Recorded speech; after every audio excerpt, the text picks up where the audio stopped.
ফুটবলের দলবদলের খবর। রিয়াল মাদ্রিদে যোগ দিয়ে স্বপ্ন পূরণের উচ্ছ্বাসে ভাসছেন আর্জেন্টিনার তরুণ মিডফিল্ডার ফ্রাঙ্কো মাস্তান্তুয়ানো। 18 বছরের এই প্রতিভাবান ফুটবলার এখন মাঠের পারফরমেন্স দিয়ে সান্তিয়াগো বার্নাব্যুতে নিজের ছাপ রাখার পাশাপাশি সমর্থকদের গর্বিত করতে চান।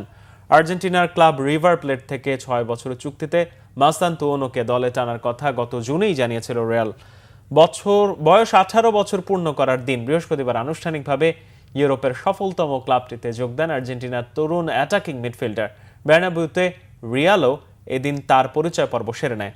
বয়স অল্প হলেও ম্যাচ পড়তে পারার সামর্থ্য মাস্তান্তুয়ানোর দারুণ, বল পায়ে রাখতেও সমান পারদর্শী। এই কারণে উইংয়ের পাশাপাশি মাঝমাঠেও খেলতে পারেন স্বাচ্ছন্দ্যে। গত জুনে আর্জেন্টিনা জাতীয় দল অভিষিক্ত হওয়া এই ফুটবলার রিয়ালেও 30 নম্বর জার্সি পরে খেলবেন। পরিচয় পর্বে নিজের স্বপ্ন পূরণের কথা জানান মাস্তান্তুয়ানো। আমি খুব খুশি, সবসময় আমার স্বপ্ন ছিল রিয়াল মাদ্রিদের হয়ে খেলা। আমি একটি স্বপ্ন পূরণ করেছি, কখনো কল্পনাও করিনি এভাবে জন্মদিন উদযাপন করব। দলকে সাহায্য করার জন্য, সমর্থকদের খুশি করার জন্য নিজেকে উজাড় করে দেব। এখানে আমার ছাপ রাখতে এসেছি। আমি চাই মাঠে আমার কাজের জন্য সমর্থকরা গর্বিত হোক।